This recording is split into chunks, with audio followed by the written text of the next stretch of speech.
मित्रों, एक बार की बात है, एक ग्राहक प्रतिदिन एक फल विक्रेता के पास जाता था क्योंकि वो बहुत ज्ञान की बातें करता था। तो एक दिन उसने विचार किया कि मैं इस फल वाले से ऐसा प्रश्न पूछूंगा कि वो उसका उत्तर ही ना दे पाए। और जब वो पूछता है तो फल वाला इतना अच्छा उत्तर देता है कि ग्राहक के पांव तले जमीन ही खिसक जाती है। वो पूछता है कि तुम्हें बहुत ज्ञान है ना, चलो बताओ, कर्म अधिक महत्वपूर्ण होता है या भाग्य? वो मुस्कुराते हुए कहता है कि किसी बैंक में तुम्हारा लॉकर अवश्य होगा। उस लॉकर की चाबी में ही इस प्रश्न का उत्तर है। कैसे? एक लॉकर की हमेशा दो चाबियां होती हैं, एक मैनेजर के पास, दूसरी हमारे पास।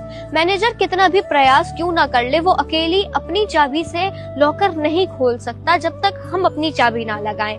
वो कहता है बात तो ठीक है। वैसे ही वो बताता है कि जो मैनेजर है वो भगवान है, जिनके पास हमारे भाग्य की चाबी है और हमारे पास हमारे कर्म की चाबी है। तो भगवान अकेले हमारे लिए भाग्य के कितने भी ताले क्यों ना खोल लें, जब तक हम अपने कर्म की चाबी ना लगाएं तब तक हमारा भाग्य भी वेस्ट है।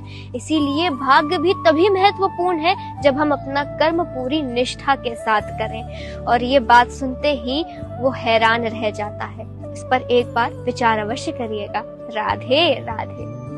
लोग कहते हैं पैसा इतना होना चाहिए कि कोई बीमारी आए तो इलाज हो सके। पहले ही संकल्प कर दे कि बीमारी आएगी, उसका हम अच्छे से अच्छे हॉस्पिटल में इलाज करेंगे। ये सोचो, हम दुआएं इतनी कमाएं कि कभी कोई बीमारी आए ही नहीं, और आ भी गई तो वो दुआएं इतनी होंगी कि असंभव को संभव कर देगी। डॉक्टर भी हैरान हो जाएंगे, ये कैसे ठीक हो गए। होता है कि नहीं ऐसे?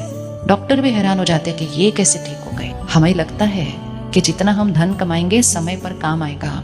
समय ऐसा आता है कि सारा धन काम नहीं आता है, लेकिन जिसने अपने जीवन में दुआएं कमा के रखी होती है उनके जीवन में असंभव संभव हो जाता है, क्योंकि दुआएं असंभव को संभव करती हैं। धन सिर्फ संभव को संभव करता है। धन जो संभव है वो धन करता है, दुआएं जो असंभव है उसको संभव करता है। तो हमें क्या कमा के रखना है? क्या कमा के रखना है? दुआएं। कैसे कमाएंगे? दुआएं सिर्फ वो नहीं होती जो चैरिटी करके, सेवा करके, डोनेशन देके दुआएं कमाई जाती हैं। दुआएं मतलब सारा दिन हर एक के साथ मेरा व्यवहार। इधर काम कारोबार किया, बिजनेस किया, बहुत धन कमाया, लेकिन उसमें किसी पे चिल्लाया, किसी को गुस्सा किया, किसी की निंदा की, फिर वो धन कमाया, कहीं जाकर दान दे दिया और सोचा बहुत सारी दुआएं आ जाएंगी। दान दिया वो तो बहुत अच्छी बात है, दुआएं आएंगी, लेकिन जिनको चिल्लाया उनकी तो दुआएं नहीं आएंगी ना, उनसे दुआओं की ऑपोजिट आएगी।